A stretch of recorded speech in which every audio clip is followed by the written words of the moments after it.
निमिषा प्रिया को सजाए मौत नहीं, यमन ने रद्द की फांसी की सजा। केरल की नर्स को कैसे मिला जीवन दान। यमन में हत्या की दोषी भारतीय नर्स निमिषा प्रिया को मौत की सजा को पलटकर पूरी तरह से रद्द कर दिया गया है। भारतीय ग्रेट मुफ्ती कंथापुरम एपी अबूबकर मुस्लियार के कार्यालय ने सोमवार को यह जानकारी दी। इसके अनुसार यह निर्णय यमन की राजधानी सना में आयोजित एक हाई लेवल मीटिंग बैठक के बाद लिया गया। इस मीटिंग में उसकी सजा को रद्द करने का फैसला लिया गया।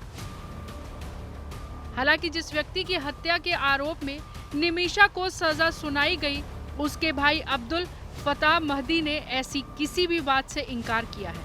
फताह ने सोशल मीडिया पर एक पोस्ट में कहा है कि ग्रेट मुफ्ती कंथापुरम एपी अबूबकर मुस्लियार के कार्यालय का यह बयान कि फांसी रद्द करने पर सहमति बन गई है, पूरी तरह से झूठा है।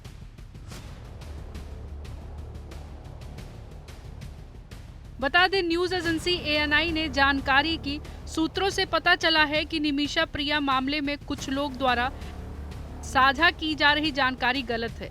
इससे पहले आंध्र प्रदेश के कंथापुरम में भारतीय ग्रेट मुफ्ती अबूबकर मुस्लियार के कार्यालय ने एक बयान जारी कर कहा था कि निमिषा प्रिया को मौत की सजा, जिसे पहले निलंबित कर दिया गया था, रद्द कर दी गई है।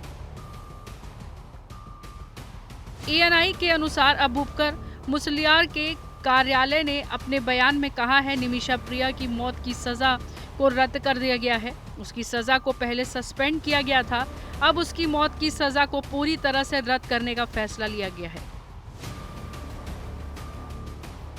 केरल की 37 साल की भारतीय नर्स निमिषा प्रिया को जून 2018 में एक यमनी नागरिक की हत्या के मामले में दोषी ठहराए जाने के बाद 16 जुलाई को फांसी दी जानी थी। इस फैसले को देश की सर्वोच्च न्यायिक परिषद ने नवंबर 2023 में बरकरार रखा था। हालांकि भारत सरकार के संगठित प्रयासों के बाद उसकी फांसी स्थगित कर दी गई। इससे पहले विदेश मंत्रालय ने निमिषा प्रिया को बचाने के लिए प्रयास करने का आश्वासन दिया था। विदेश मंत्रालय के प्रवक्ता रणधीर जायसवाल ने एक प्रेस वार्ता के दौरान बताया था कि विदेश मंत्रालय ने प्रिया के परिवार को यमन में जटिल कानूनी प्रक्रिया से निपटने में मदद के लिए एक वकील नियुक्त किया है। इससे शरिया कानून के तहत क्षमादान या माफी के विकल्प तलाशना भी शामिल है। निमिषा प्रिया के एक प्रशिक्षित नर्स हैं और उन्होंने कुछ वर्षों तक यमन के निजी अस्पताल में काम भी किया है।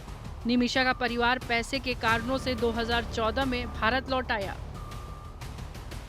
उसके बाद ऐसा संयोग हुआ कि उसका परिवार वापस यमन नहीं लौट पाया, क्योंकि वहां नए वीजा जारी करना बंद कर दिया गया था।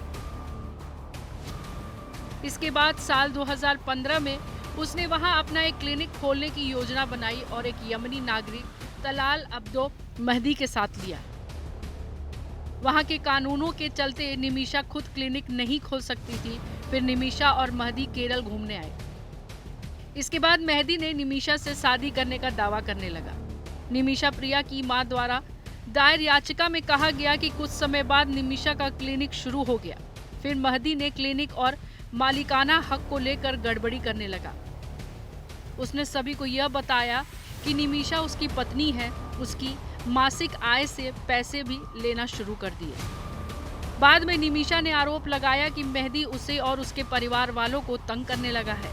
महदी ने उसका पासपोर्ट भी जब्त कर लिया था। ऐसा इसलिए किया गया ताकि वह यमन छोड़कर न आए। उसने उसे कई बार बंदूक की नोक पर धमकाया भी।